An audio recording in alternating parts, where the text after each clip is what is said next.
Aujourd'hui, la leçon va porter sur comment faire un beau dessin de perspective avec la perspective à 2 points de fuite. Pour ce faire, tu auras besoin d'une feuille de papier.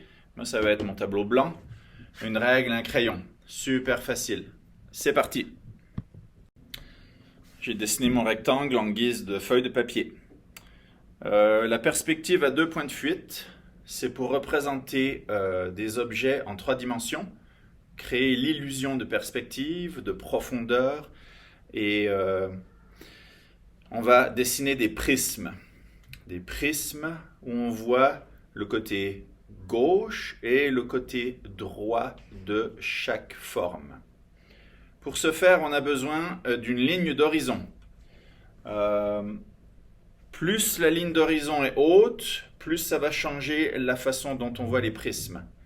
Moi, j'aime bien mettre ma ligne d'horizon à peu près à 1/3 de la hauteur de ma feuille. On parle de proportion et de fraction en dessin. 1/3, 2/3, 3/3. Vous mettez votre petit point ici, vous mettez votre petit point de l'autre côté aussi, et vous tracez votre ligne à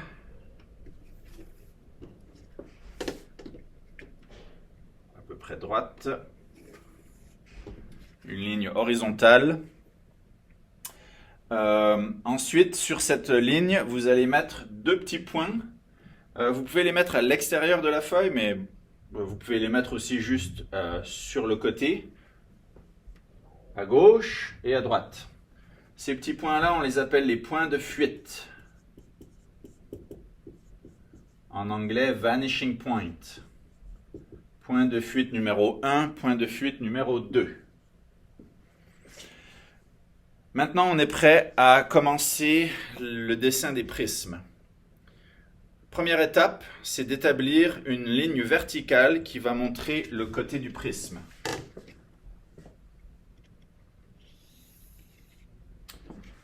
La première ligne, je vais la mettre en dessous de ma ligne d'horizon et au-dessus à n'importe quelle hauteur, c'est à vous de voir. Ensuite, on peut appeler le point là A et en bas B. Je vais connecter le point A et le point B à mon point de fuite numéro 1. Comme ceci, j'aligne ma règle.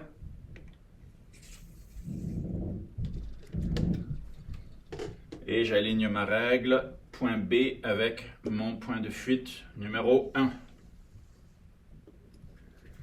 Ensuite, je fais la même chose avec mon point de fuite numéro 2. Je relie mon point A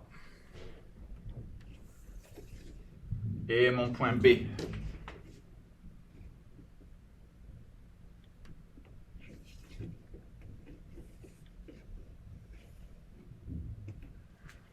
Alors je vois le côté gauche de la façade et le côté droite de ma façade. Maintenant, tout ce que j'ai besoin de faire, c'est de déterminer la largeur de ma boîte. Disons que je veux faire ma boîte comme ça. Je vais dessiner un petit point sur ma ligne en haut et je vais la couper vers le bas avec une autre ligne verticale. Et attention, c'est très important que ce soit bien vertical de haut en bas, sinon votre boîte elle aura l'air tordue.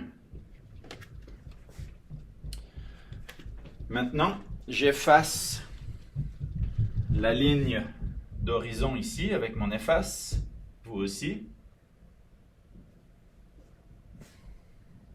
On voit la façade qui commence à prendre forme et je vais effacer les lignes convergentes qui relient le côté au point de fuite. J'en ai pas besoin, je ne veux pas les garder. Ça, c'était juste mes lignes directrices pour me montrer le bon angle, pour avoir la bonne perspective. On fait la même chose du côté de droite. Je place ma règle bien verticalement, ça c'est encore très important.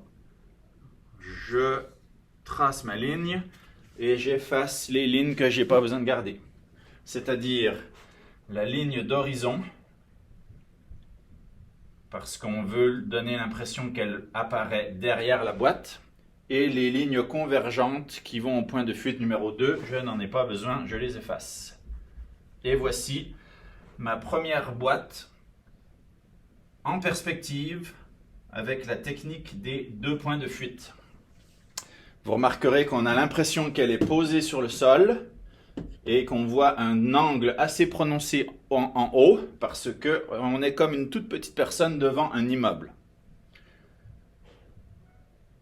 Le premier dessin que je vais vous demander de faire, c'est un dessin avec 10 prismes qui montrent la perspective à deux points de fuite.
remarquer que c'est pas trop difficile.